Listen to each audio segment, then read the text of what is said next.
A'udzubillahi minasyaitonirrajim. Bismillahirrahmanirrahim. Assalamualaikum warahmatullahi wabarakatuh. Alhamdulillah wassalatu wassalamu ala Rasulillah wa ala alihi wa sahbihi wa man walah. Subhanaka la ilma lana illa ma 'allamtana innaka antal alimul hakim. Rabbi shrah li sadri wa yassir li amri wahlul 'uqdatam min lisani yafqahu qawli.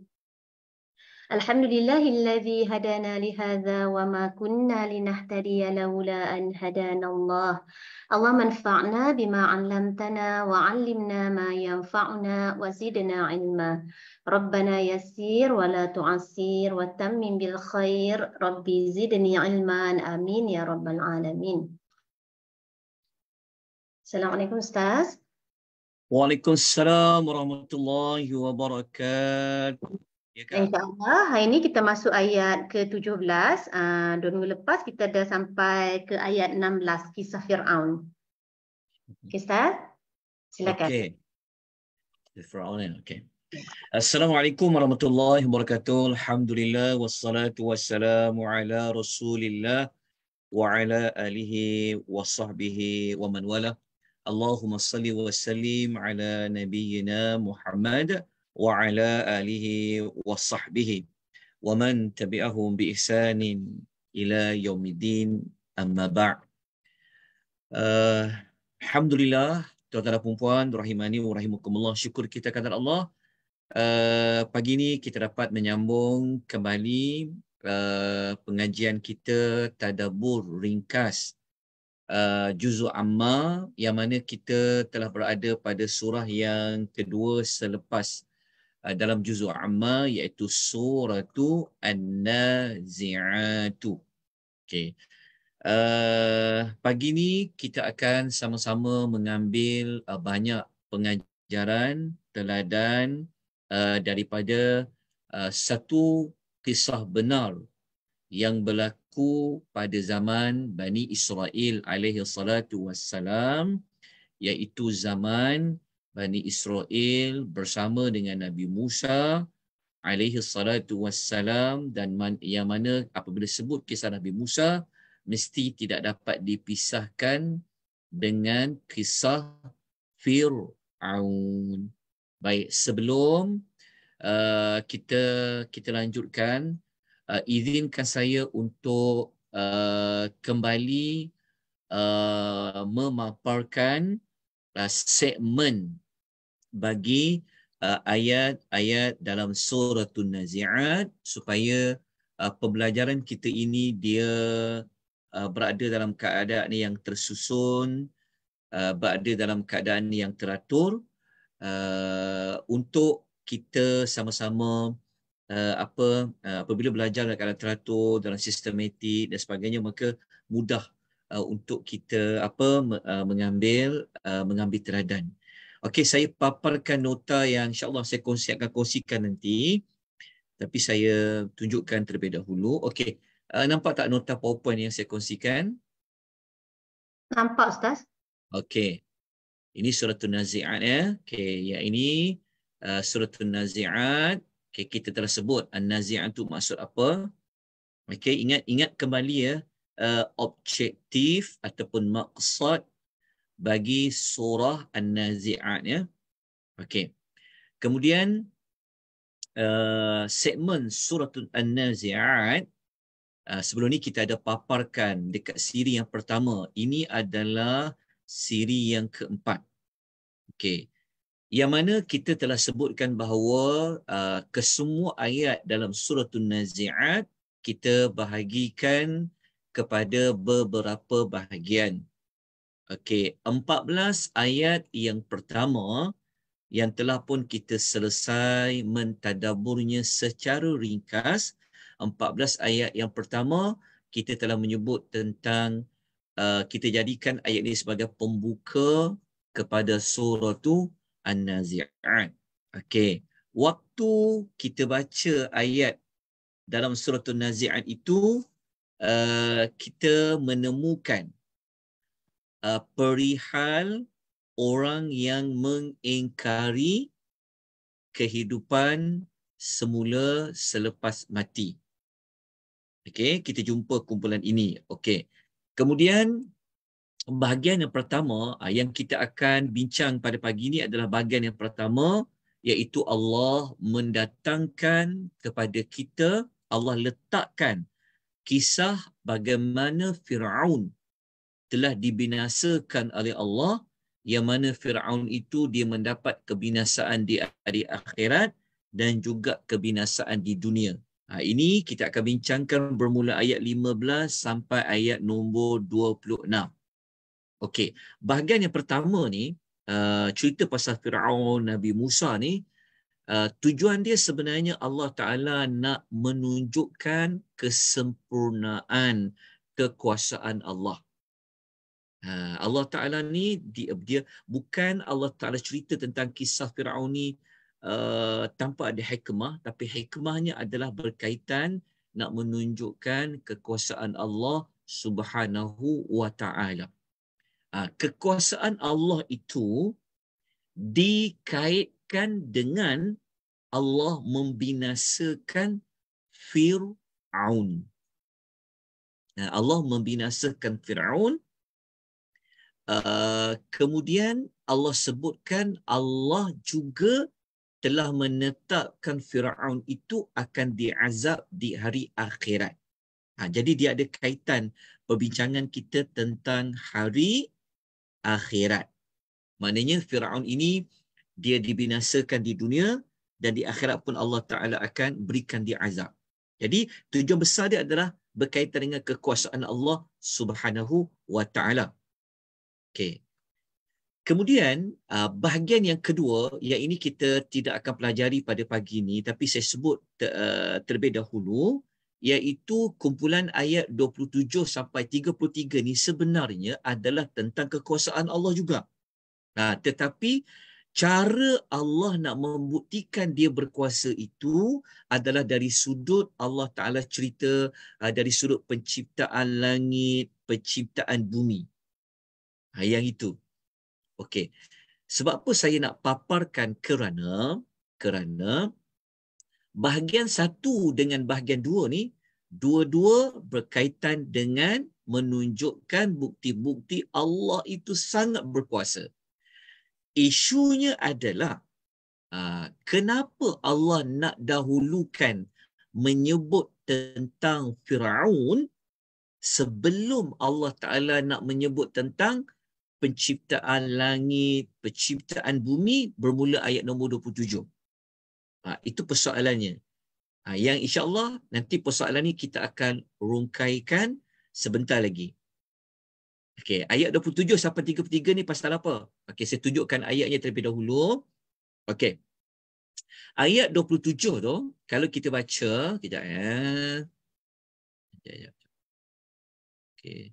Saya dah siapkan 23 soalan untuk tetamu puan. Hari ni tuan-tuan kena jawab soalan tu. Okey, kita tengok ayat 27 kan? Ini Allah Ta'ala cerita tentang apa? Cipta langit, nampak tak? Amis sama'u banaha. Okey. Lepas tu Allah Ta'ala cerita tentang wal arda. Itu cerita tentang Allah menghamparkan bumi. Sampai ayat nombor berapa? Sampai ayat nombor 33. Okey. Ingat ya, kita akan cara nak faham surah An-Nazi'at ni, kita kena tahu pembahagian topik-topik kecil di dalam surah tersebut. Itu yang kita panggil dia sebagai segmen. Okey, kena faham maklumat ni. Okey, jadi dekat sini kita dah faham ayat 27 sampai 33 tu pasal apa. Okey, dah jelas. Iaitu kita akan belajar insya-Allah minggu depan. Tapi hari ini kita nak belajar kumpulan ayat bermula nombor 15 sampai 26. Okey, dah jelas pembahagian ayat tu? Okey. Dah jelas, maka saya nak kita terus pergi kepada ayat yang ke-15 terlebih dahulu. Saya akan buat pengulangan sikit. Sambil saya mengulangi ni, saya akan buat beberapa penambahan maklumat. Okey, saya harap tuan-tuan telah pun bersedia. Okey, boleh buka Quran terjemahan bermula ayat nombor 15 surah An-Nazi'at. Okey. Kita sebenarnya dah sampai ayat nombor 16 kan? So pagi ni sepatutnya kita nak masuk ayat nombor 17. Okey, kita baca dulu ayat nombor 15. A'udzubillahi minasyaitonirrajim. Hal ataka hadithu Musa. Adakah telah sampai kepadamu, kepada engkau wahai Muhammad, kisah Nabi Allah Musa. Okey, ini adalah cara Allah Ta'ala nak menarik perhatian. Cara Allah menarik perhatian ini dari sudut Allah bertanya, kamu pernah dengar cerita tak? Pernah dengar cerita tak?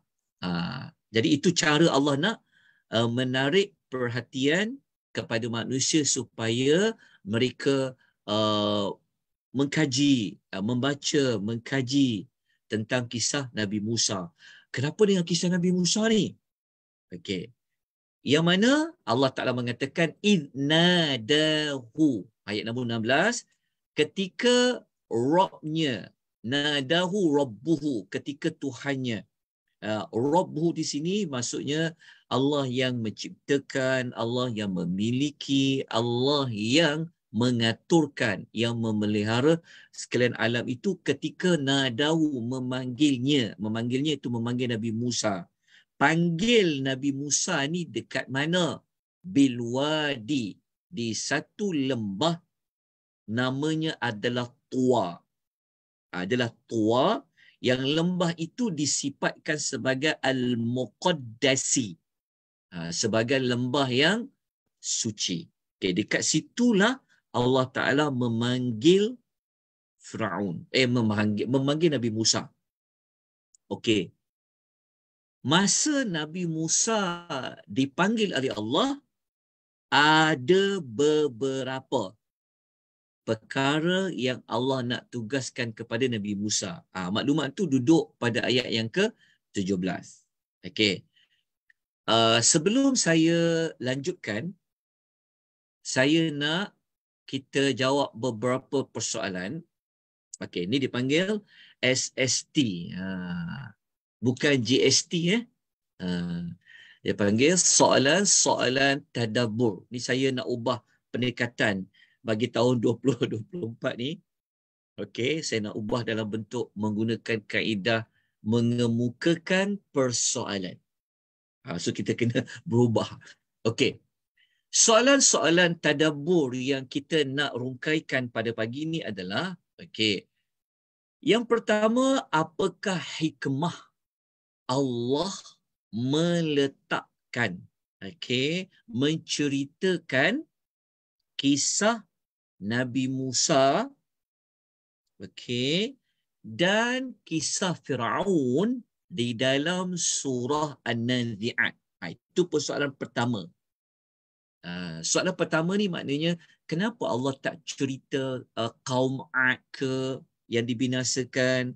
Kenapa Allah tak cerita kisah kaum Lut yang Allah binasakan? Maksudnya, mengapa dipilih kisah Rasul Musa dan Firaun?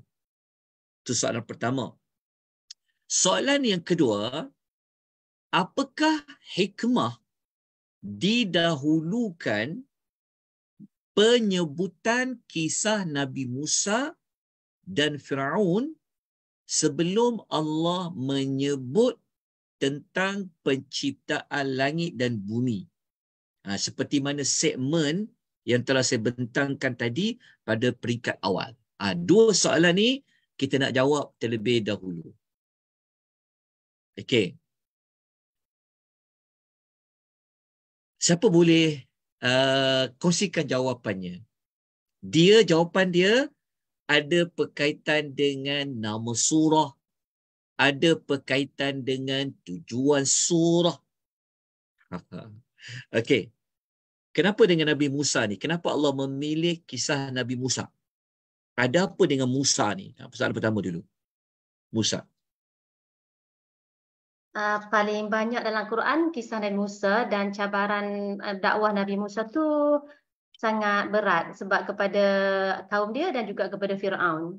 Okey, jap. Okey. Jawapan pertama, kerana kisah yang paling banyak dalam Quran. Okey, betul, sahih. Okey, lagi yang kedua tadi Sebab uh, cabaran besar. okey, maksudnya rasul yang paling mencabar ujian tugasan dakwahnya adalah Nabi Musa. Okey, betul? Sahih. Okey, cabaran dakwah yang paling kuatlah. Maksudnya yang sangat mencabar dakwahnya. Okey, kerana Nabi Musa bukan sekadar dakwah untuk Bani Israel, bukan sekadar untuk kaumnya, tapi juga kepada Firaun, kepada menterinya dan kepada kaum Firaun. Maksudnya dua kaum lah. Betul tak? Kaum Firaun dan juga Bani Israel. Okey, betul. Okey, lagi ada jawapan lain lebih spesifik lagi tentang kisah Nabi Musa ni. Ustaz, Ya, silakan. jawapan dari Soalan. saya menyesuaikan topik perbincangan kita mengenai dengan surah ni. Kenapa? Tentang orang kafir yang dicabut nyawanya. Dia berkaitan dengan nama surah ni. Kemudian juga dia menyambung kepada cerita atau topik sebelumnya dalam surah An-Naba. Okey, maksudnya jawapan daripada Puan Nik Sum tu adalah nama surah itu adalah yang mencabut itu malaikat yang keras mencabut nyawanya, maka sangat bertepatan pemilihan Firaun yang dicabut nyawanya dengan keraslah. Okey. Kemudian ada berkaitan dengan perbincangan tentang surah yang sebelumnya, surah An-Naba. Okey. Jawapan lain, okey, ingat ya, Nabi Musa adalah merupakan rasul, okey, merupakan rasul yang paling terkenal, yang paling masyhur bagi Bani Israel. Itu nombor satu. Maksudnya Nabi Musa ni sangat dikenali oleh pelbagai agama. Bahkan Bani Israel ni, kalau sebut Bani Israel, mesti kita ingat Nabi Musa. Betul tak? Okey. Kemudian Nabi Musa menerima kitab yang paling agung selepas Al-Quranul Karim. Nabi Musa dia dapat kitab Taurat. Walaupun dalam konteks ayat ni tak sebut pasal Taurat, tapi Nabi Musa ni rasul yang paling mulia, kitabnya kedua selepas Allah menurunkan Al-Quranul Karim lah. Kitab pertama Al-Quran, kedua adalah kitab Taurat. Kemudian Nabi Musa ini adalah salah satu daripada rasul ulul azmi lah. Okey. Sebab dia ada kait. Okey, dah selesai. Termasuklah jawapan-jawapan yang telah diberikan sebentar tadi tu. Okey, lepas tu kita boleh tambah lagi, Nabi Musa dialah rasul yang Allah kemukakan boleh nampak mukjizat dia secara jelas. Maksudnya dalam banyak-banyak rasul, mukjizat yang macam yang nampak hebat, yang nampak besar ni adalah Nabi Musa. Kan? Semua orang tahu kan mukjizat Nabi Musa ni. Okey, mukjizat dia besar, luas. Akan nampak nanti kita akan sebut mukjizat dia apa, semua orang tahu. Okey. Kemudian kenapa Allah sebutkan pasal Firaun? Okey ya. Firaun kita sedia maklum adalah seorang yang sangat zalim, besar kekuasaan dia, tentera dia ramai.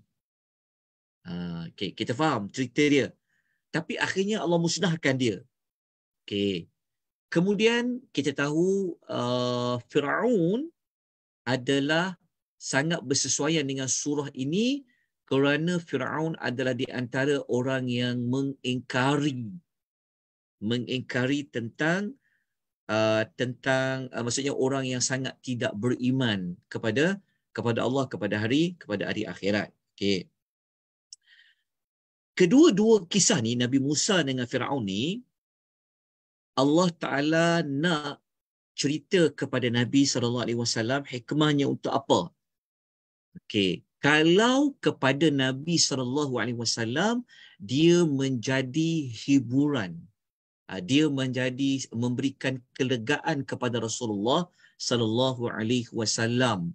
Rupa-rupanya bukan Nabi Muhammad seorang sahaja yang umat dia tentang dia, tak percaya tentang apa Nabi sampaikan tu. Rupa-rupanya ada Nabi sebelum itu yang telah ditentang dengan sekerah-kerahnya. Siapa dia? Nabi Musa. Okey. Yang kedua, dari sudut orang Arab musyrikin Mekah, okey, apabila Allah sebut kisah Firaun dan kisah Nabi Musa, ia memberikan satu amaran keras daripada Allah kepada orang Arab musyrikin Mekah. Sebab apa? Sebab semua orang tahu antara orang yang kuat, yang gagah, kuasa dia besar adalah Firaun. Nak dibandingkan dengan orang Arab musyrikin Mekah, apalah sangat. Jauh di antara langit dan bumi perbezaan dia. Jadi Allah Ta'ala nak ingatkan, orang yang tak sekuat mana pun berbeza dengan Firaun. Firaun tu pun habis dibinasakan. Dalam masa yang sama, Allah Ta'ala nak menakut-nakutkan orang Arab musyrikin tentang apa?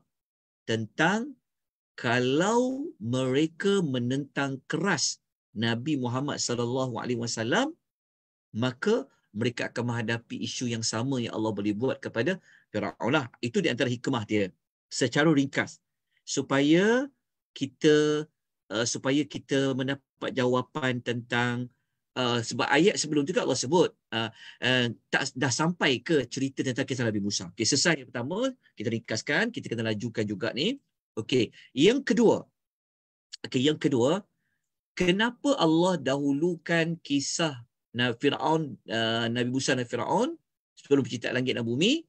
Jawapan dia adalah, kenapa saya pernah sebut sebelum ni, kenapa Allah letakkan dulu kisah Firaun ini? Jawapan dia adalah kerana kita kena tengok ayat sebelum tu. Ingat tak ayat yang sebelum itu? Ayat nombor 10, ayat nombor 11, ayat nombor 12. Cerita tentang apa? Cerita tentang kedegilan manusia untuk menerima berlakunya kehidupan semula selepas mati. Jadi kenapa nak dahulukan kisah Firaun? Kerana nak linkkan dengan orang yang degil. Orang yang keras kepala ni. Yang tidak mahu beriman ni.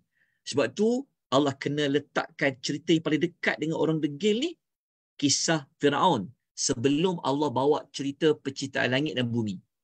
Dua-dua tujuannya sama, untuk menunjukkan kuasa Allah Subhanahu wa Ta'ala. Okey, kita lanjutkan lagi. Banyak lagi nak kena belajar ni. Okey, nombor 3. Persoalannya ni lebih kepada ulangan juga.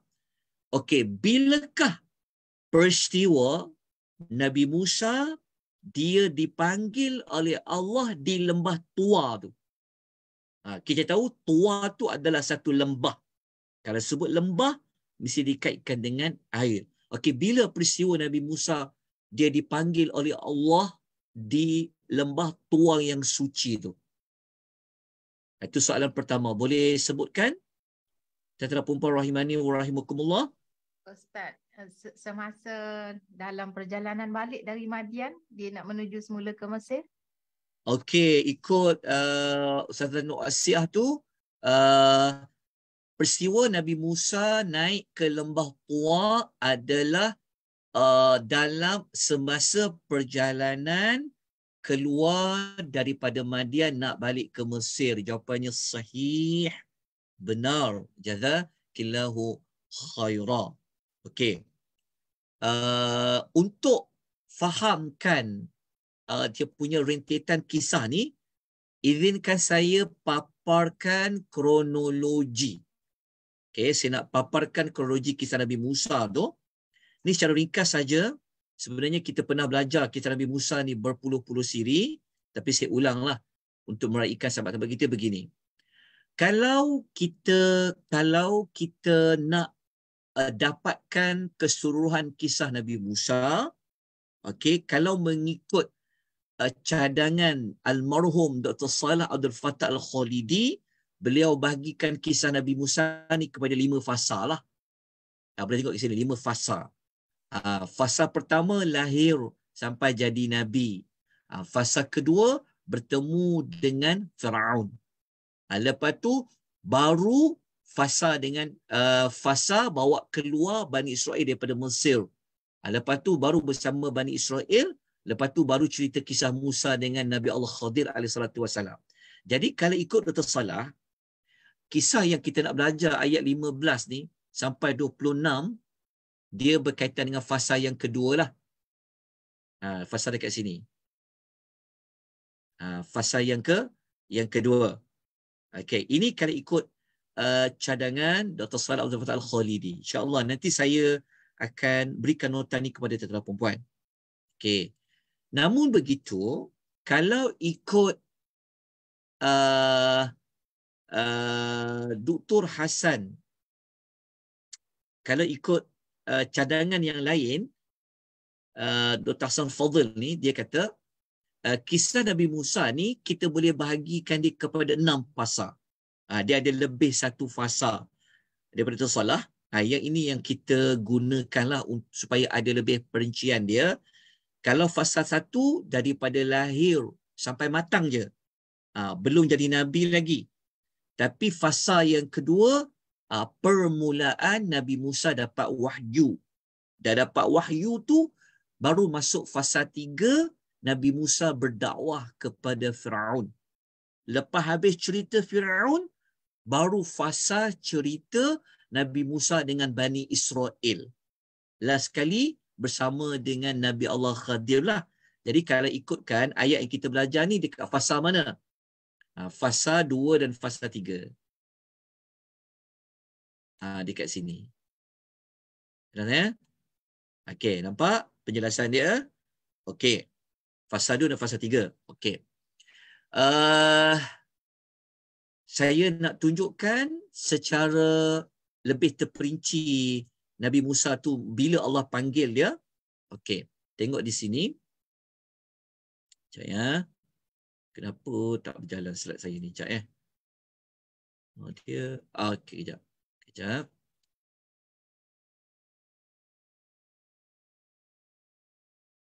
Okey, cuba tengok kronologi ni.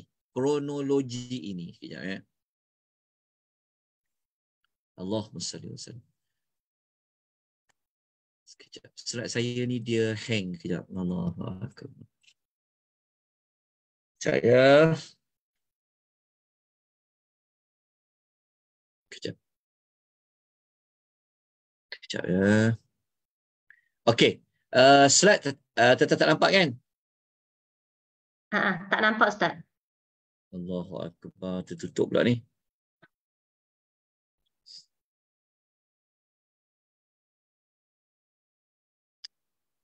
Sekejap ya.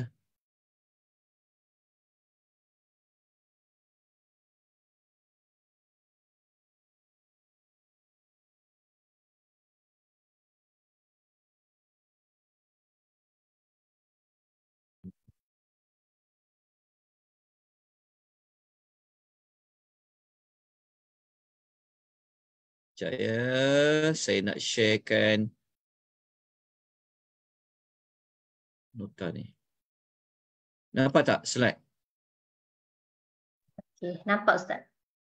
Okey, sekejap ya. Okey. Tuan-tuan nampak slide yang mana? Keluar dari Madian menuju Mesir bersama isterinya, malam dan sejuk. Okey, betul. Okey. Ayat yang kita pelajari tentang Allah memanggil Nabi Musa ni, okey, dekat lembah Tua, satu lembah yang suci. Okey, bermula cerita dia di mana?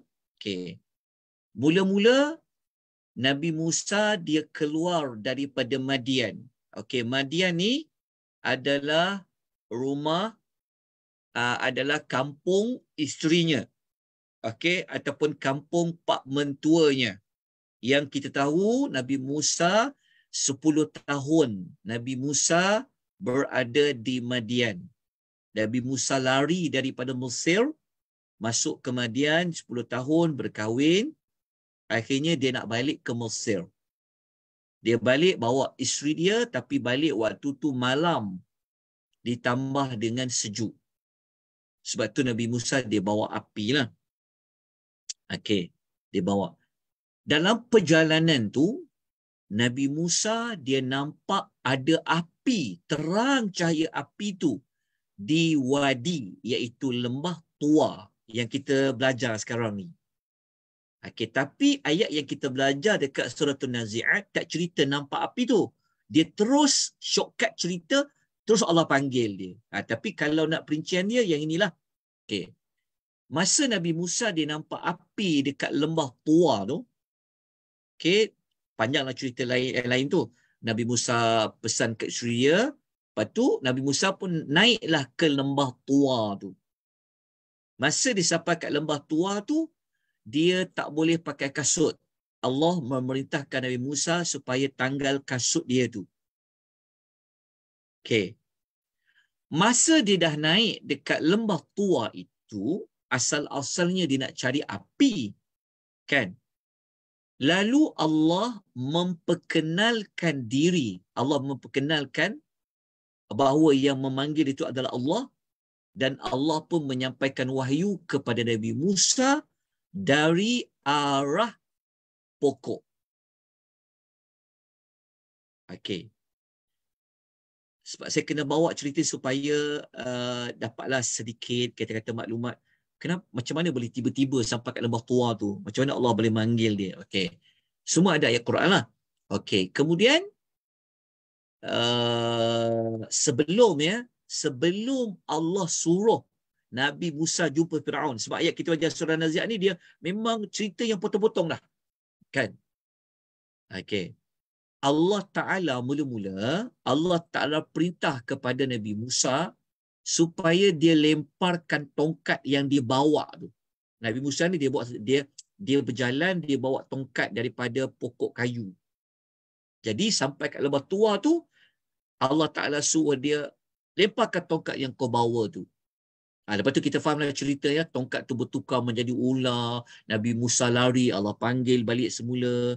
Lepas tu Allah perintahkan Nabi Musa mengepitkan tangan ke ketiak melalui celahan baju. So ni kita faham, sebenarnya ada kaitan dengan apa kita akan pelajari sebentar lagi. So keluarlah cahaya pada tangan Nabi Allah Musa alaihi salatu wassalam. Okey, ingat masa ni belum lagi Allah perintahkan jumpa Firaun. Belum. Tapi rupa-rupanya Allah nak Nabi Musa ni dia ketahui Allah bekalkan kepada dia dua mukjizat ni. Tongkat dengan tangan. Okey. Selepas itu, apa yang berlaku? Allah minta kepada Nabi Musa pergi dakwah kepada Firaun lah. Ayat yang kita baca tadi itulah. Sekejap ya. Allahu Akbar. Sekejap. Saya terpotong pula ceritanya. Sekejap ya.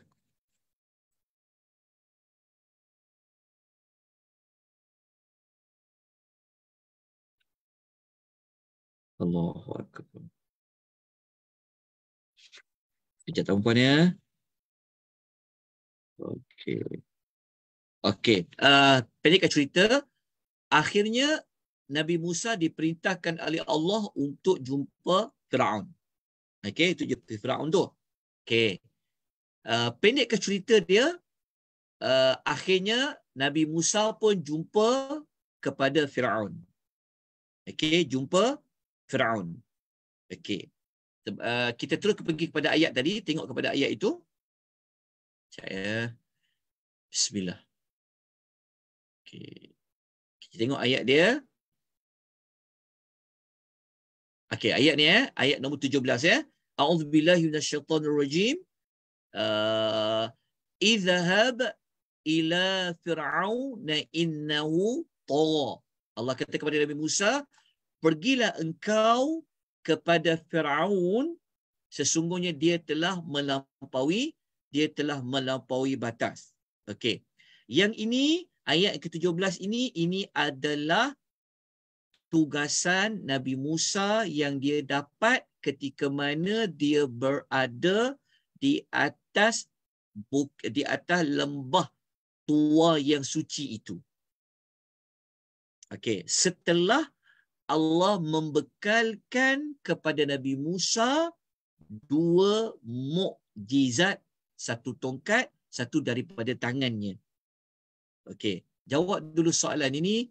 Allah, dia macam lari pula dia punya konsepnya. Okey, tak apa.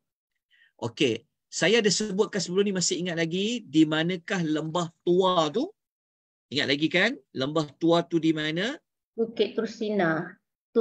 Bukit Tur. Dia di bawah Bukit Tur Sina. Okey. Okey, saya ada bagikan ayat tak? Tuan-tuan dan puan-puan rahimani wa rahimakumullah. Ada Ustaz. Sebelah kanan gunung. Rujuk surah Maryam ayat 52. Surah Maryam ayat nombor 52. Ayat Maryam ayat nombor 52. Saya ada sebut tak suratul Qasas ayat 20? Ada ayat 44 sebelah barat. Surah Al-Qasas ayat 44 Ustaz. Bukan ayat nombor 30. Tu deh 44. Saya tengok Ustaz. Ya, Ustaz bagi sekejap. Betul, 28 dengan ayat surah 44 je. Okey. Dah dapat ya ayat itu. Okey. Kejap ya.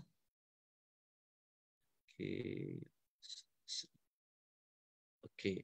Saya tunjukkan gambar dia. Okey, ni ya. Ni. Ini adalah Gunung Tursina lah. Okey, dekat sinilah nampak tak anak panah tu?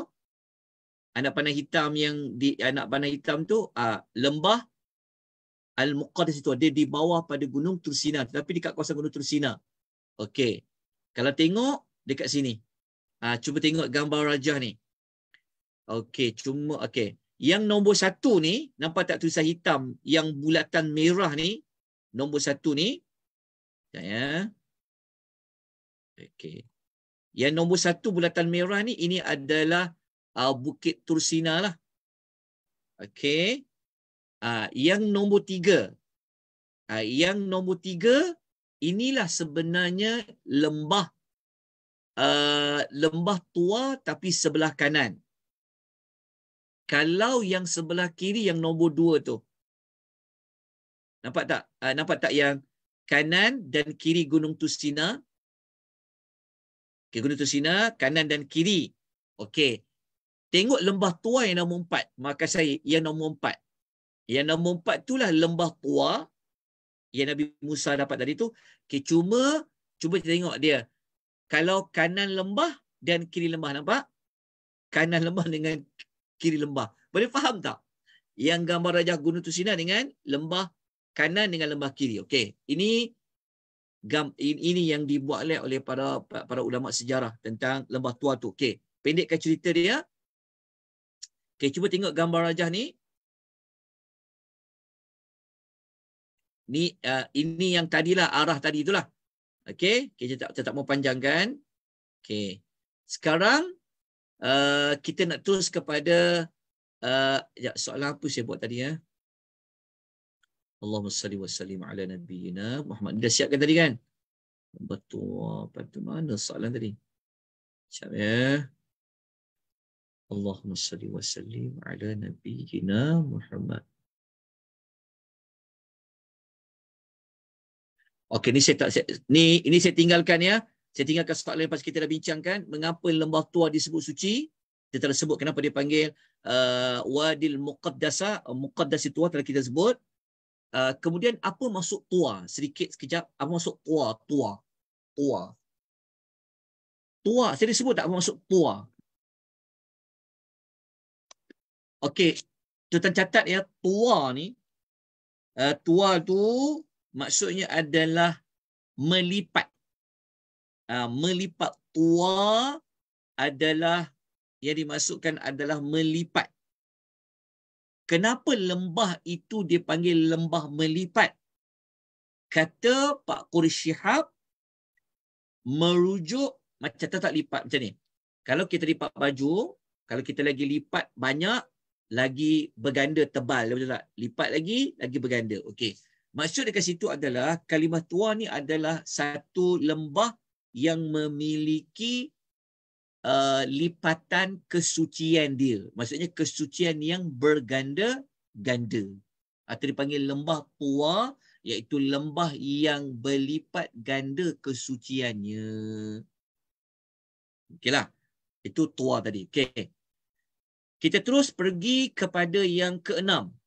Okey. Firaun yang Nabi Musa kena pergi itu nanti, apabila dia sampai dekat Mesir, Firaun itu nama ke atau gelaran? Gelaran. Dia adalah gelaran. Dia bukan nama raja di Mesir. Gelaran. Tapi siapa nama Firaun dekat Mesir zaman Nabi Musa tu? Allahu Ta'ala alam. Tapi dia gelaran. Okey. Nombor 4. Nombor 10, soalan yang berikutnya. Kenapa Firaun Allah panggil dia sebagai Tagha? Dia melampaui batas. Apa sebab Firaun itu Allah kata innahu tagha, dia melampaui batas? Apa maksud melampaui batas?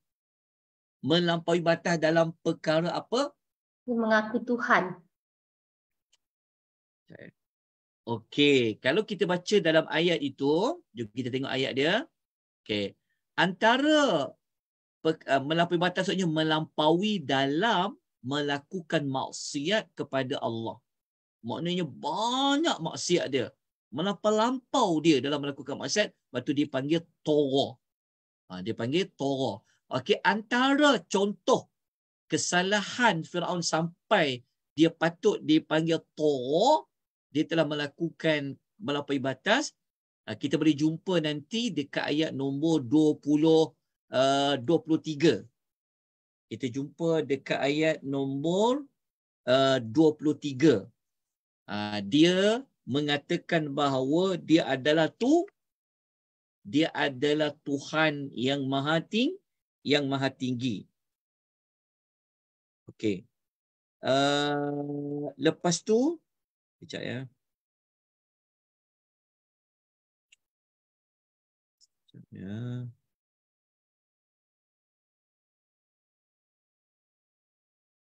Okey. Dapat tak tuan-puan ayat dia? Okey, sekejap ya. Saya nak mencari satu lagi ayat yang okey. Cuba tuan-tuan catat ya. Contoh ayat lain yang melayakkan Firaun disebut melakukan perbuatan tagha adalah suratul Qasas. Tengok ayat nombor 38.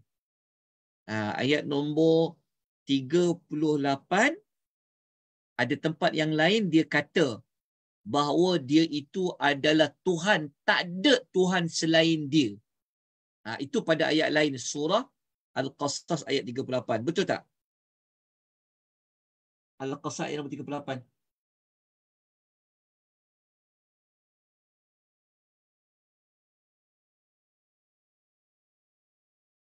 Betul tak ayat dia? Siapa boleh bacakan ayat surah Al-Qasas 38? Baca terjemah ni pun tak apa. Lajukan sikit. Terjemahan dia, dan Firaun berkata, wahai para pembesar kaumku, aku tidak mengetahui ada Tuhan bagimu selain aku. Wahai Haman, bakarlah tanah liat untukku untuk membuat batu bata, kemudian buatkan bangunan yang tinggi untukku agar aku dapat naik melihat Tuhannya Musa.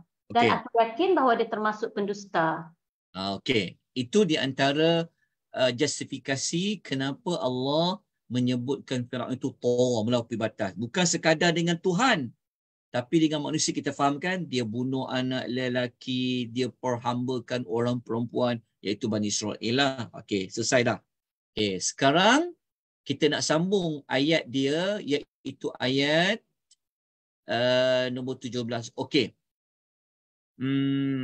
Sebelum kita lanjutkan, okey, soalannya adalah adakah Nabi Musa bersendirian nak pergi bersemuka dengan Firaun? Adakah Nabi Musa bersendirian? Tidak. Tidak. Tidak. Dia pergi bersama Saudaranya Harun. Nabi Harun. Nabi Harun. Okey, tolong catat surah Taha ayat nombor 43. Surah Taha ayat nombor 43, kita akan menemukan Allah memerintahkan dua orang pergi kepada Firaun, innahu tagha. Kalau dalam ayat ni hanya seorang, idhhab. Tapi dalam surah Taha ayat 43 Allah kata idhhaba. Okey, dah selesai ya? Okey. Maka okey. Taha sudah selesaikan. Okey, sekarang ni mari kita lihat apabila Nabi Musa dah sampai kepada Firaun. Okey. Allah Ta'ala berfirman, A'udzubillahi minasyaitonirrajim, ayat nombor 18. Okey, siapa nak baca ayat nombor 18 ni? 18, 19. Saya. Alright Kak, silakan. A'udzubillahi minasyaitonirrajim. Faqul hal laka ila an tazakka wa ahliyaka ila rabbika fatakhsha. Maka katalah kepada Fir'aun, ada atau tidak keinginanmu untuk membersihkan diri daripada kesesatan? Dan engkau akan kupimpin ke jalan Tuhanmu agar engkau takut kepadanya. Okey. Ayat nombor 18 adalah tawaran Nabi Allah Musa kepada Firaun, iaitu Nabi Musa mengatakan faqul. Maka Allah perintah kepada Nabi Musa, cakap dekat Firaun. Okey, cakap dekat Firaun, adakah engkau ingin tazakka, menyucikan dirimu? Maksudnya menyucikan diri daripada apa? Daripada kesyirikan, daripada kekufuran. Nabi Musa kata, kau nak berubah tak? Kau nak bertaubat tak? Kau nak sucikan diri kau, wahai Firaun. So Nabi Musa menggunakan pendekatan apa? Pendekatan yang lembut kepada Firaun. Sedangkan kita tahu Allah gelar Firaun tu adalah tagha, melampaui batas. Ni ayat ni dia macam ayat dia sangat lembut. Adakah engkau ingin, dia bukan ayat macam engkau ni Firaun, kau kena bertaubat ni Firaun. Dia bukan ayat macam suruh terus. Dia bukan ayat bentuk terus direct suruh. Tapi dalam bentuk dia menawarkan. Okey. Kemudian Nabi Allah Musa menawarkan juga kepada Firaun untuk apa? Wa'ahdiyaka. Dan maukah aku tunjukkan ila rabbika, kepada engkau ila rabbika, jalan untuk kenal Rabb kamu. So kalau kamu dah kenal Rabb kamu itu, fatakhsha, nescaya engkau akan takut sangat-sangat kepada dia. Okey. Maknanya dalam ayat ini Nabi Musa menawarkan, pertama, berhenti daripada maksiat tu. Okey. Bersihkan dulu. Okey, daripada maksiat itu, maksudnya dah jangan buat, jangan melampaui batas lagi, jangan buat kesyirikan lagi, jangan kufur lagi. Bersihkan. So kemudian dalam masa yang sama Nabi Musa akan kenalkan Firaun ini tentang siapa Rabb kamu yang sebenarnya. Sebab apa? Untuk kenalkan Nabi Musa tentang Tuhan. Sebab kita tahu Nabi Musa itu, dia adalah Nabi Firaun itu adalah yang melampaui batas. Okay, jelas ya tentang maklumat ini. Okey. So kalau dah betul-betul kenal Tuhan, maka dia akan fatakhsha, maka engkau akan takut. Maka engkau akan menjadi takut. Takut kepada siapa, tuan-tuan dan puan? Takut kepada Allah, kepada Rabb. takut kepada Allah. Okey. Dua maklumat ni saya nak kembali tunjukkan sedikit kronologi dia. Sekejap ya. Nabi Musa ni. Okey, pendek sikit. Okey, begini ya. Okey. Sebenarnya kalau diperincikan, setelah Nabi Musa dengan Firaun dia sampai dekat Mesir, sebenarnya mereka jumpa dulu Firaun secara bersendirian. So mereka jumpa Firaun secara berasingan dulu. Maksudnya mereka jumpa Firaun je.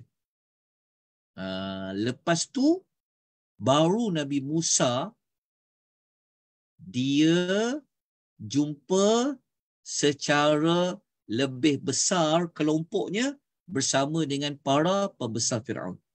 Faham tak? Faham tak konsep dia? Mula-mula jumpa Firaun dulu. Okay. Lepas tu baru jumpa dengan pembesar-pembesar Firaun. Lepas tu baru Nabi Musa dia bertemu dengan kaum kepada Firaun itu. Okey, sampai kat sini. Pendek sampai kat sini. Okey. Kemudian apa yang dilakukan oleh Nabi Musa sepanjang, maksudnya waktu dekat dengan Firaun, dekat kaum Firaun, bersama dengan para pembesar Firaun dan sebagainya, apa yang Nabi Musa gunakan untuk mengukuhkan yang dia nak sampaikan itu adalah daripada Allah. Sebab itu ayat tu Allah Ta'ala berfirman, kita bacakan ayat dia, iaitu fa'arahul ayatal kubra. Okey. Maka Nabi Musa memperlihatkan kepadanya, iaitu Firaun, Firaun, iaitu iaitu ayat yang besar, al-kubra. Al-ayata dekat sini adalah mu'jizat. Okey, mukjizat itu besar. Sebab tu kita sebutkan tadi, kenapa dipilih Nabi Musa. Letak dalam satu naziat, salah satu justifikasinya kerana Nabi Musa ni dia mempunyai mukjizat yang al-kubra, yang besar.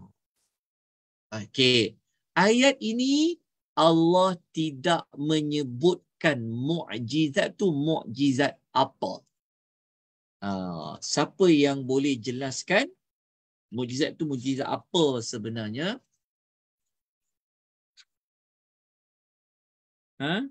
Yang tongkat bertukar jadi ular pada kisah ni. Okey. Satu adalah tongkat yang bertukar menjadi ular. Yang kedua adalah tangan yang mengeluarkan Cahaya. Yang mengeluarkan cahaya. Okey. Itulah ayatul kubra.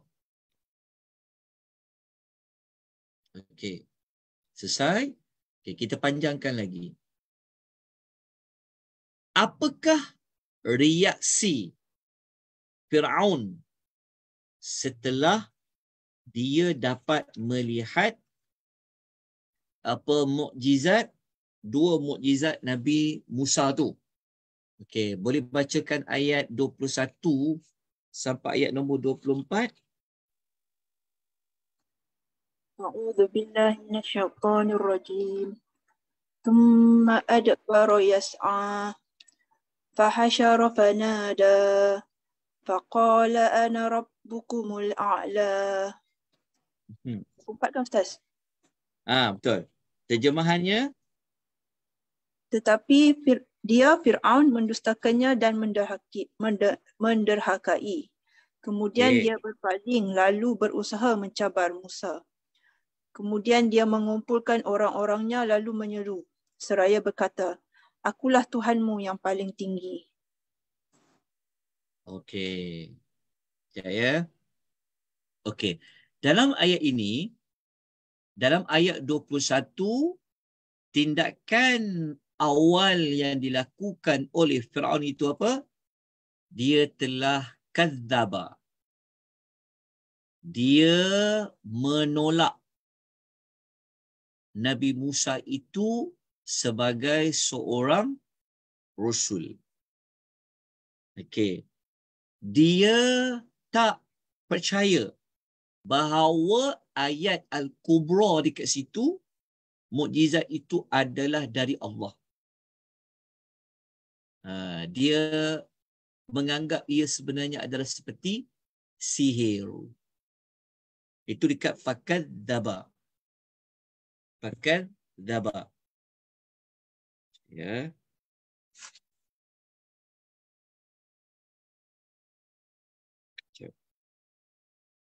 Kadzaba. Okey. Fakadzaba dekat sini, okey, iaitu tentu tak maksud mendustakan, maksudnya menganggap bahawa Nabi Musa ni menipu. Mukjizat Nabi Musa tu bukan mukjizat. Itulah maksud mendustakan. Mendustakan dengan apa? Dia mendustakan dikaitkan dengan kata-kata. Dengan kata-kata. Mendustakan. Okey. Lepas tu, selepas dia tak percaya kerasulan Nabi Musa, lepas tu mukjizat tadi tu, maka Firaun mengambil tindakan wa'asa.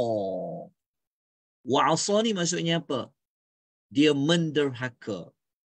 Menderhaka dekat sini, dia dah merujuk kepada dia mengambil tindakan berbentuk perbuatan pula. Kalau tadi tu lebih kepada kata-kata. Lepas tu dia menderhaka dari sudut perbuatan dia. Okey. Jadi banyak. Sebenarnya ada ayat-ayat lain yang berbentuk dia berbentuk dia kata-kata ada dia. Saya tengah siapkan sebenarnya tu. Saya nak ambil kembali tentang apa yang dia pernah cakap dekat Musa untuk menjelaskan fakadzaba tu. Lepas tu apa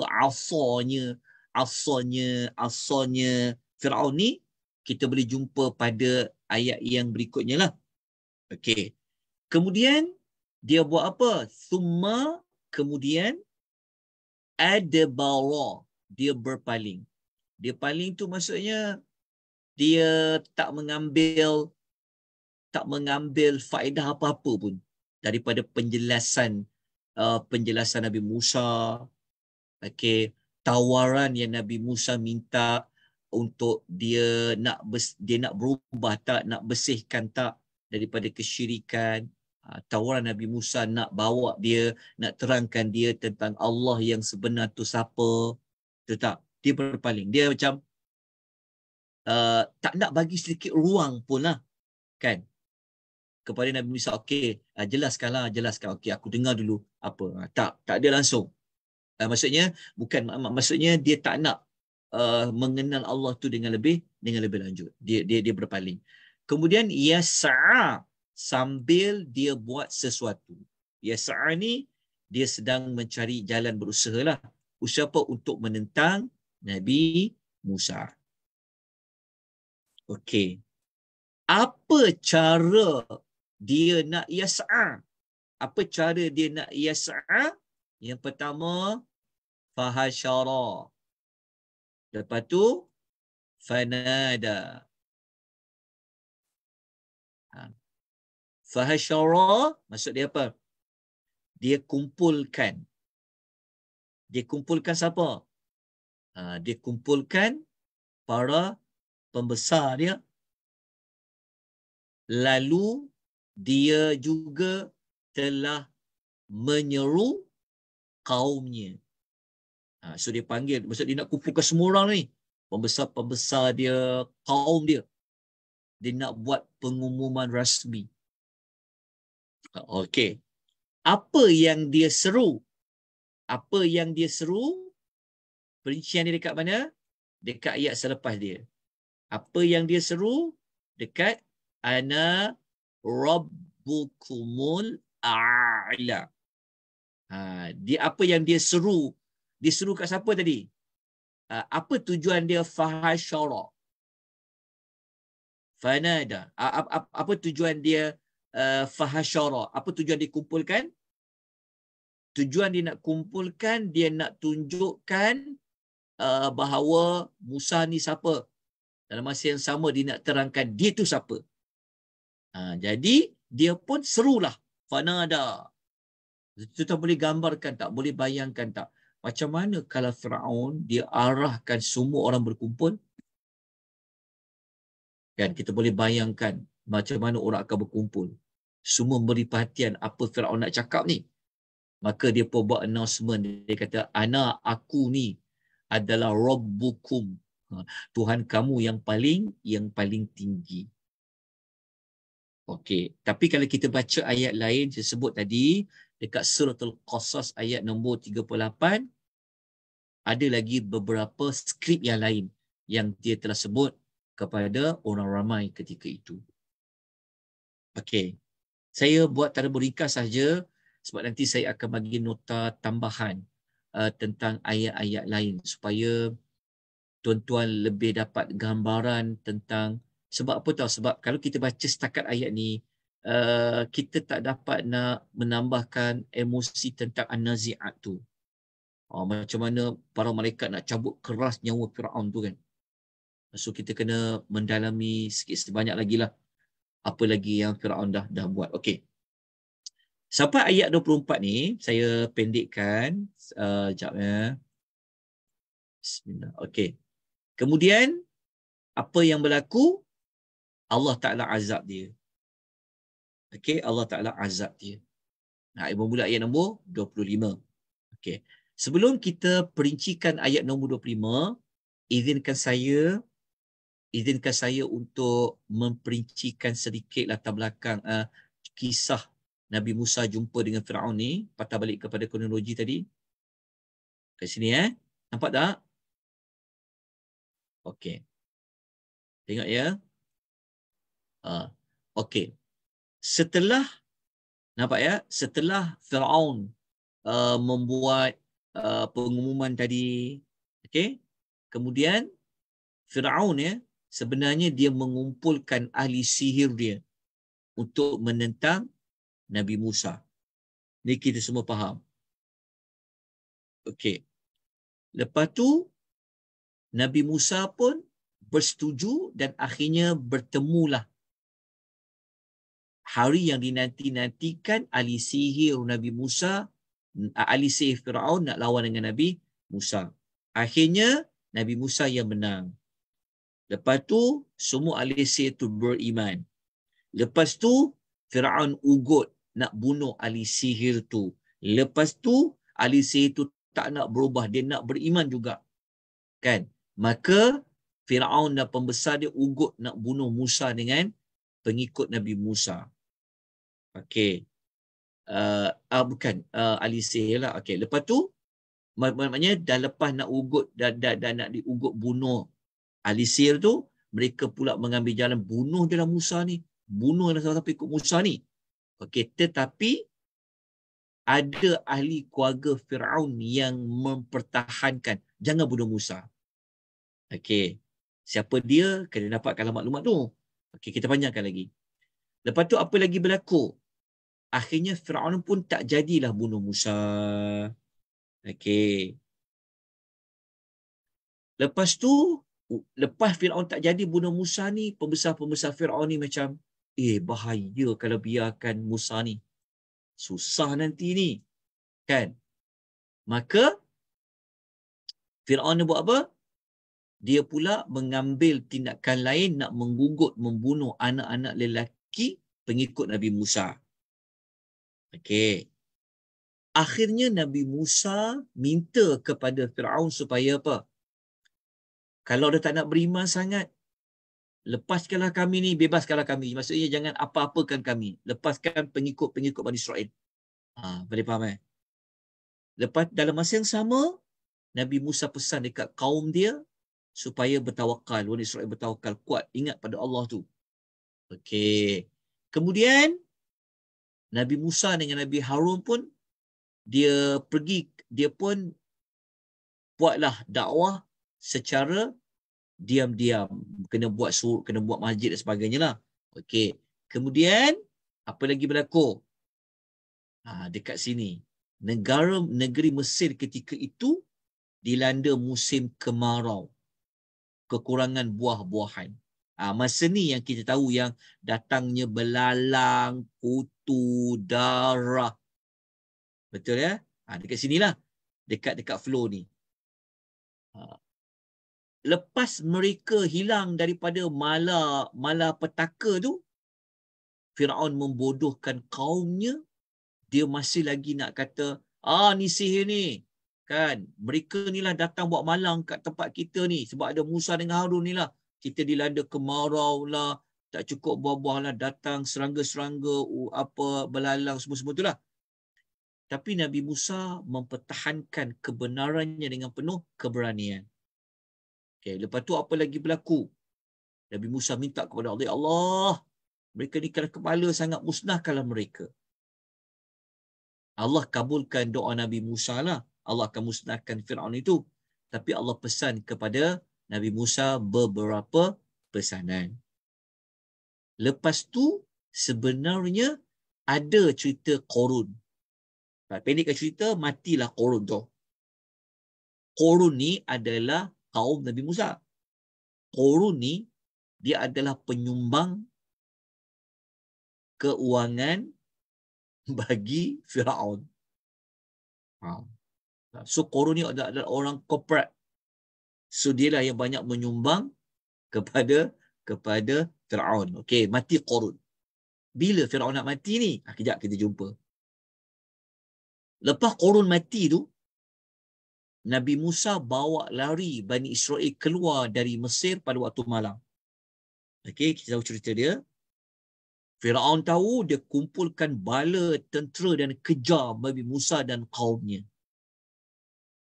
Lepas kejar, akhirnya mereka jumpa juga Nabi Musa dengan Bani Israel pada waktu syuruk. Okay. Selepas mereka dah bertembung, Nabi Musa pun bagi motivasi, semangat dekat kaum dia.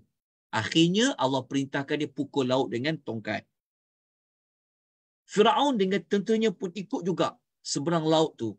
Dan akhirnya apa yang berlaku? Matilah Firaun. Maka matinya Firaun, pembesar-pembesar dia, tentera-tentera dia, pergilah balik ke ayat tadi tu. Ayat ni. فَأَخَذَهُ اللَّهُ نَكَالَ الْآخِرَةِ وَالْأُولَى. Maka Allah pun menghukumnya, iaitu Firaun, dengan azab di akhirat dan azab di dunia. Okey. Kenapa sebut akhirat dulu, baru sebut azab di dunia? Azab kat dunia tu azab apa? Azab yang lemas tadi tu.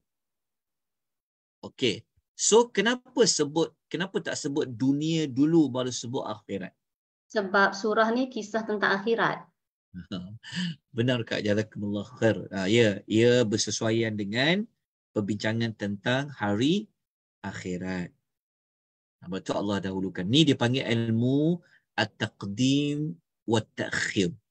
Kita kalau jumpa maklumat macam ni, kita jangan abaikanlah. Cuba cari jawapan. Kenapa tak ikut susunan azab dekat dunia lah dulu, baru azab akhirat? Tapi sebenarnya tidak begitu. Ada banyak cara Allah buat macam ni. Okey, tapi alhamdulillah kita dapat jawapan. Allah nak membuat penekanan tentang perbincangan tentang akhirat dulu. Okey. Kemudian baru Allah kata inna fi dzalika la'ibratan liman yakhsha. Allah kata sesungguhnya pada demikian itu la'ibrah mengandungi pengajaran bagi orang yang takut kepada Tuhannya.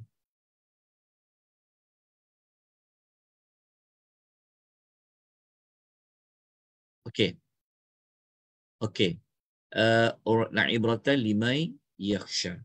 Okey. Maksud dia Allah bagi tahu. Siapa-siapa yang dia takut kepada Allah, dia takut kepada kekuasaan Allah, kemurkaan Allah, kan? Allah boleh binasakan Firaun di dunia, Allah boleh beri azab Firaun di hari akhirat tu.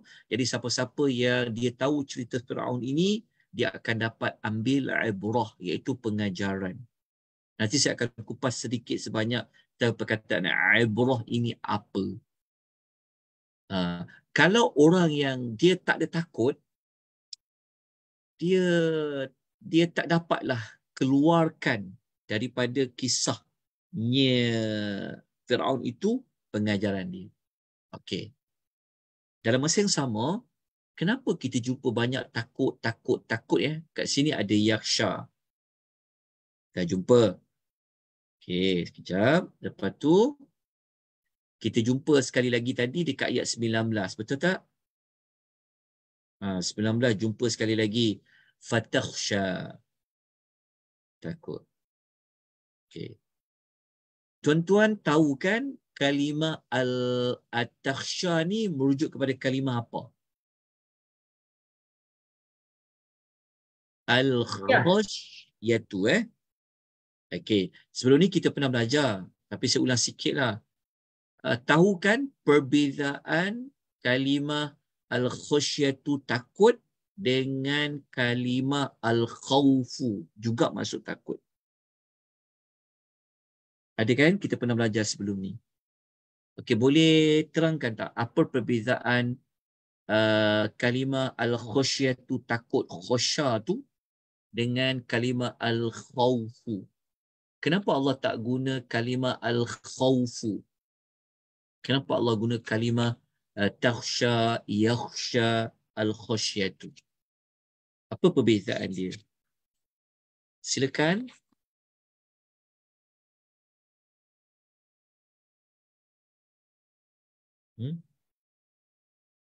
Okey. Perbezaan dia kita semua tahu kan? Al-khashyatu adalah takut yang lebih mendalam. Takut yang sebenar-benarnya takut. Dia berbeza dengan al-khawfu. Al-khawfu takut tanpa mengenali Allah tu dengan lebih lanjut. Tapi al-khusyatu iaitu takut yang dia mengenali Allah. Maksudnya dia tahu betul-betul Allah tu siapa. Maka dia datang perasaan al-khusyatu. Tapi kalau al-khawfu takut, yang takut ini bukan takut disebabkan kenal Allah tu. Tapi takut secara fitrah. Contohnya, dia takut, kita takut kepada orang yang zalim. Kita takut. Tapi kita tak mengenali orang yang zalim tu apa lagi perangai dia, sikap dia dengan lebih mendalam. Itu perbezaan dia lah antara al-khusyatu dengan al-khawfu. Okey.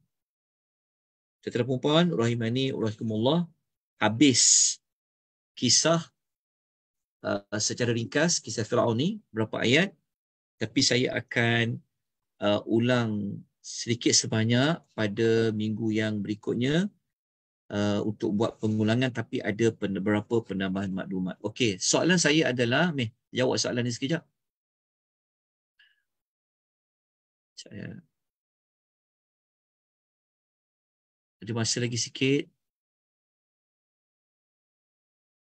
Okey. Okey, soalan saya adalah, okey, tak apalah ni, tak apa, tinggalkan.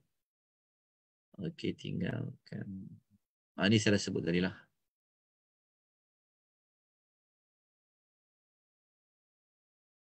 Ini tak apalah.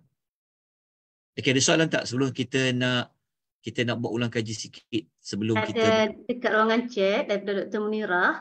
Assalamualaikum Ustaz. Apa beza kalimah tagha dan apa Dr. Munirah tu baghin ya bunyi apa Ustaz?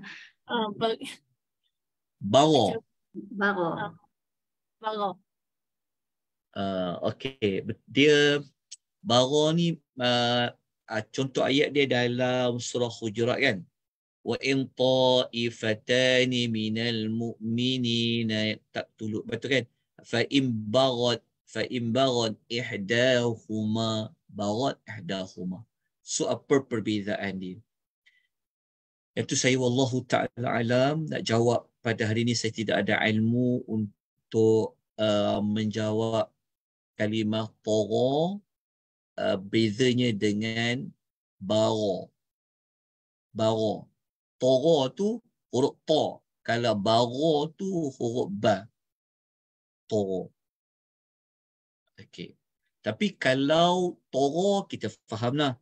Dia dikaitkan dengan yang melampaui had dalam melakukan maksiat. Tapi kalau bara tu melampaui batas juga. Tapi melampaui batas dalam perkara apa? Iaitu nanti saya dapatkan. Kalau siapa yang tahu, tolong kongsikan tentang perempuan. Maklumat tentang bara tu.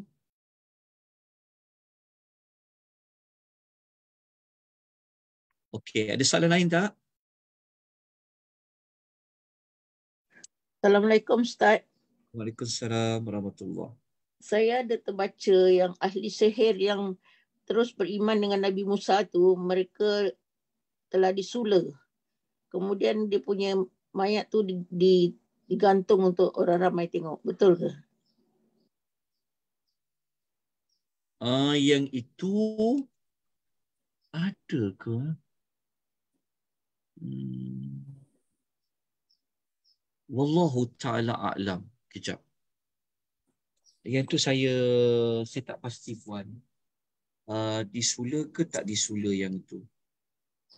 Yang setakat yang kita pernah belajar tentang Nabi Musa tu tak ada lagi sebenarnya yang dia disula tu. Ke ada? Ada siapa boleh kongsikan tak? Saya lupa pula orang tu ada hadis riwayat ke apa ke, saya tak baca. Setakat ni tak jumpa lagi lah. Cuma memang mereka diunggut bunuh oleh Firaun tu. Oh, tapi tak dibunuh lah. Ha? Tapi tak dibunuh. Yang itu Sekejap ya.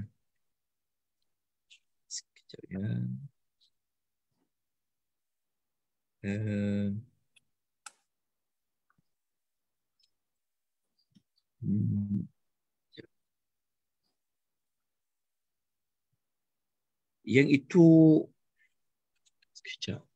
Saya tak pasti puan. Nanti saya Kak Liza tolong take note Kak. Soalan tu, adakah ahli sihir yang beriman kepada Firaun itu dia mati dibunuh? Lepas tu cara dia mati dibunuh Kak ya. Nanti tolong kongsikan pada saya. Nanti saya akan cari jawapan dia insya-Allah. Minta maaf ya puan, saya tak dapat nak berikan jawapan kerana saya tidak ada maklumat lah tentang itu. Allahu ta'ala alam. Tapi dia menambahkan kekejaman yang dilakukan oleh Fir'aun tu. Mengingatkan kita tentang kekejaman dia, kezaliman Fir'aun. Betul. Dia kalau dia dah boleh mengaku Tuhan tu memang dah yang zalim lah, pada zalim lah. Tapi kejam juga kepada manusia tu. So macam mana bentuk dia? Wallahu ta'ala. Nanti saya akan carikan jawapan dia. Ya. Minggu depan nanti. Terima kasih Ustaz. Terima kasih. Nanti puan tolong tanya semula ya maklumat tu ya. Puan tanya semula nanti maklumat tu. InsyaAllah. Okey. Okey, ada soalan lain ke?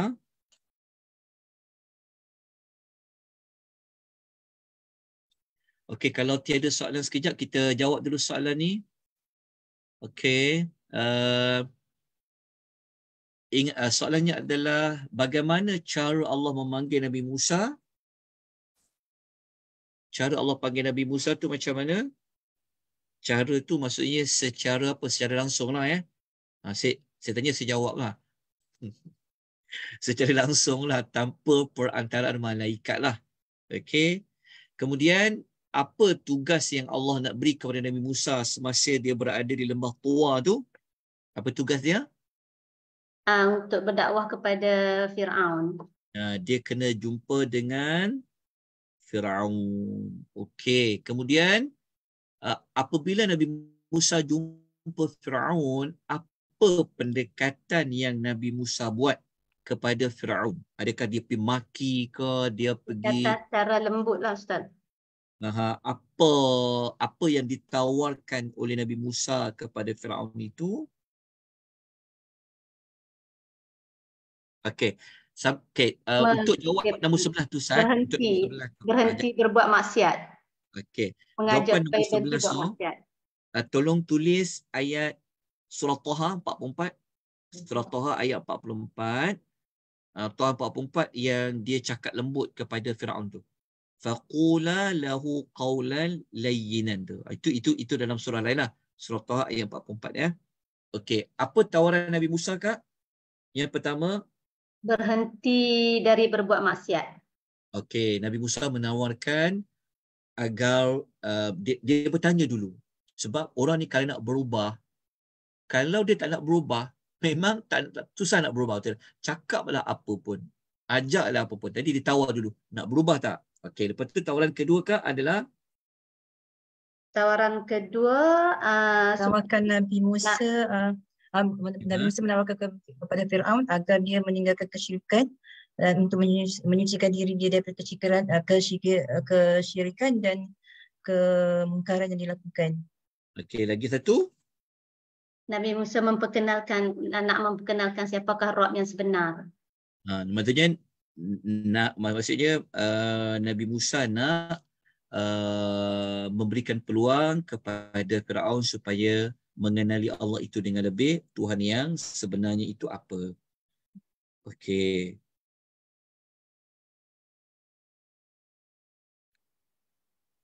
Okey. Kemudian soalan berikutnya, siapa yang sepatutnya ditakuti oleh manusia? Sebab ayat tadi tu dia tak sebut fatakhsha kepada siapa. Siapa yang sebenarnya manusia perlu takut? Kepada Allah. Sepatutnya mereka takut kepada Allah. Sebab tu tak perlu sebut pun fatakhsha kepada siapa kan. Betul kalau kita bincang ayat ni, ayat tadi tu sebenarnya Allah tak sebut pun takut pada siapa. Cuma Nabi Musa kata apa? Musa kata wa ahdiyaka ila rabbika fatakhsha. Aku tunjukkan kepada engkau kenal Tuhan kamu, maka engkau akan takut sebenarnya. Takut kepada siapa? Sebenarnya tak disebut objek takut pada siapa sebenarnya. Sebenarnya adalah takut kepada Allah. Betul, kalau sebut takut je, mesti kena ingat takut pada Tuhan. Okey. Kemudian, apa soalan lain tadi? Lajukan sikit. Allahu Akbar. Okey. Kemudian, apa perbezaan al-khawf dengan khasyah tadi kita sebut dah. Okey, apa cara yang digunakan oleh Nabi Musa untuk membuktikan dia ini benar-benar seorang Rasul? Dengan mukjizat yang Allah bagi itu ditunjukkan. Tongkat dan cahaya tu. Apa ayatul kubra tu? Ayatul kubra tu adalah mukjizat Nabi Musa. Tongkat untuk kayu ular dan tangan yang mengeluarkan cahaya. Okey, betul. Okey. Kalau nak dapatkan jawapan yang lebih jelas dalam Quran, betul ke dua mukjizat tu? Sebab dalam ayat tu kita tak jumpa kan dua mukjizat tu apa, cuma sebut ayatul kubra. Okey, tolong tulis. Tulis ya, surah Taha surah Taha ayat nombor 17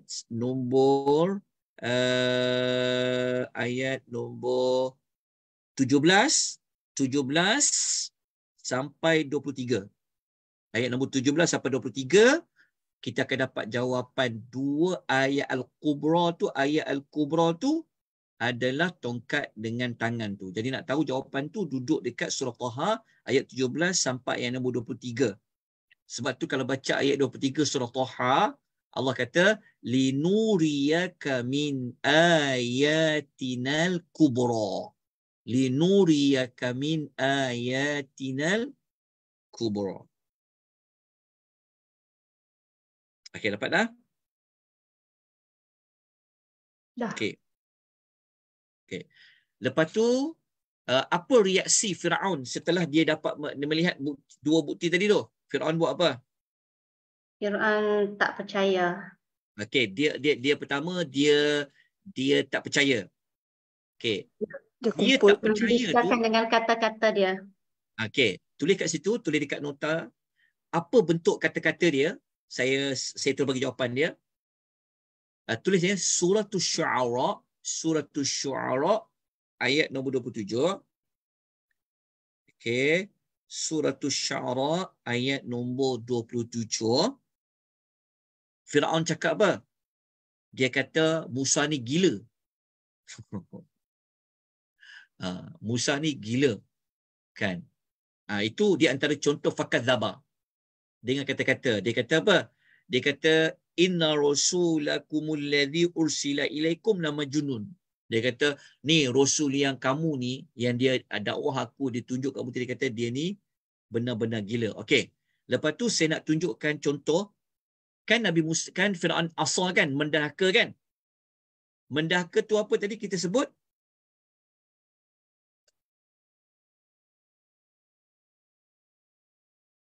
Okey, mendahaka dekat situ juga, tolong tulis ya. Mendahaka dekat situ dalam berbentuk dia aba. Aba tu dia ingkar. Tulis surah Taha ayat 57. Surah Taha ayat nombor 57. Surah Taha ayat nombor 57. 56 maka saya 56. Kita akan jumpa perkataan aba selepas fakadzaba. Selepas fakadzaba akan jumpa perkataan wa aba. Dalam ayat An-Nazi'at, ayat dia lebih kepada fakadzaba wa asa. Dekat surah Taha ayat 56, fakadzaba wa aba. Aba tu enggan. Enggan tu dia sama macam kisah Iblis. Allah kata, sujudlah Iblis. Iblis apa? Aba wastakbara. Dia enggan sujud. Jadi kalau Firaun yang wa'asa tu contohnya adalah kepada aba. Aba tu maksudnya dia enggan menerima tawaran Nabi Musa yang dua tadi tu. Okey ya? Soalan saya adalah, soalan nak habis dah ni, ya Allah. Okey. Agak-agak Firaun ni dia percaya tak? Maksud dia, dari sudut fitrah dia percaya tak Musa tu Rasul? Percaya. Dia percaya. Okey, macam mana dia percaya? Okey, tulis dalil dia. Tulis surah An-Naml, Suratul Namlu ayat 14 cepat. Surah Namlu ayat nombor 14.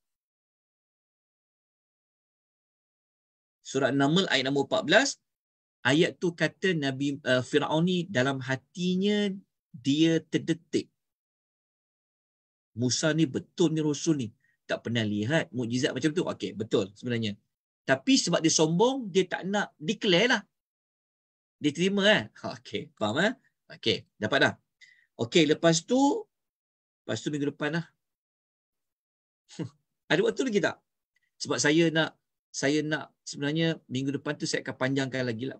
Dia lebih kepada pengulangan tapi perincikan lagi macam tu.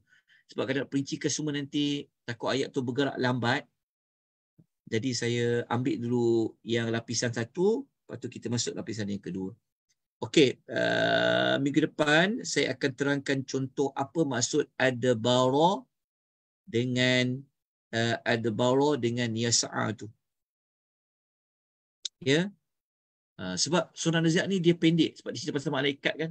Malaikat dia cepat je. So cerita ni pendek. Terus. Macam cut. Tu dapat azab akhirat, azab dunia. Okey. Ada persoalan?